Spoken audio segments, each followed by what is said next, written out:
Hi అండి, welcome to my channel. ఈరోజు మనం హెల్దీ బ్రేక్ఫాస్ట్ చేసుకుందాం. అందుకు గాను ఒక కప్పు బియ్యం తీసుకొని దాంట్లో శనగపప్పు, కందిపప్పు, ఇంకా ఎర్రపప్పు ఇంకా పెసరపప్పు కూడా వేసుకొని మనం ఈ పప్పులన్నీ ఆ బియ్యంలో వేసేసుకొని బాగా వాష్ చేయాలండి. ఒక 3 టైమ్స్ వాష్ చేసుకొని ఇంకా మనం కడిగేసినాక మనం ఏ కప్తో అయితే బియ్యం తీసుకున్నామో దాంతోనే వాటర్ తీసేసుకోవాలి. ఒక 5 కప్స్ చాలండి. ఇంకా స్టవ్ మీద పెట్టేసుకోవడమే, కుక్కర్ మూత పెట్టేసుకొని వెలిగించుకొని పెట్టేయడం. తర్వాత మనకు కావాల్సిన పదార్థాలు ఒక ఆనియన్, టమాటా, పచ్చిమిర్చి ఇంకా కరివేపాకండి. ఇవన్నీ మనం తీసుకోవాలి. తర్వాత బాండి తీసుకొని నూనె వేసి నెయ్యి కూడా వేయాలండి. జీలకర్ర, ఆవాలు వేసి పచ్చిమిర్చి వేసేయాలి. వేసేసినాక పచ్చిమిర్చి వేగాక ఆనియన్ వేసుకోవాలి. ఆనియన్, కరివేపాకు వేసేసుకొని కలుపుతూ ఉండాలి కొద్దిగా కలర్ చేంజ్ అయ్యే వరకు.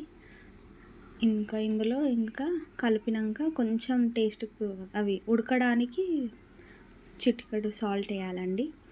సాల్ట్ వేసేసినాక సాల్ట్ వేయాలి. సాల్ట్ వేసినాక ఇప్పుడు టమాటా కూడా వేయాలి. టమాటా వేసి కొంచెం మగ్గేంత వరకు మూత పెట్టాలండి. మూత పెట్టేసినాక మగ్గి ఉంటుంది. ఇప్పుడు ఇంగువ యాడ్ చేసుకోవాలి. ఇంగువ మాత్రం టేస్ట్ సూపర్ ఉంటుంది. మనం పోపులో వేసేసుకుంటే, పప్పులో కానీ ఏదైనా పోపుకి వేసినాం అనుకోండి, చాలా అంటే చాలా బాగుంటుంది. ఇంకా చూడండి మగ్గింది టమాటా, ఉల్లిగడ్డ ఇట్లా. ఇప్పుడు మనకు సరిపడా ఉప్పు, కారం, కొంచెం పసుపు వేసుకొని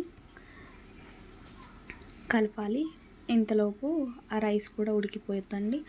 ఒక గరిటె తీసుకొని ఇలా తిప్పుతూ కలిపితే స్మాష్ అవుద్ది రైస్ ఇట్లా. ఇంకా ఈ మిశ్రమాన్ని ఇప్పుడు మనం పోపు పెట్టుకున్న దాంట్లో వేసుకోవాలి. దీంట్లో బొబ్బర్లు, నానబెట్టుకున్న పెసర్లు, ఇట్లా మొలకెత్తినవి ఇట్లా వేసుకొని తింటే ఇంకా హెల్దీ బ్రేక్ఫాస్ట్ అవుద్దండి. ఇంకా తీసేసుకొని వేసేయాలి. ఇప్పుడు ఒక కప్పు వాటర్, చిన్న కప్పుతోనే వాటర్ తీసుకొని వాటర్ ఇందులో వేసి బాగా మిక్స్ చేయాలి. కలుపుతూ ఉండాలి. కలిపినాక ఇదంతా దానికి తీసేసుకొని బాగుంటుంది టేస్ట్ ఇట్లా.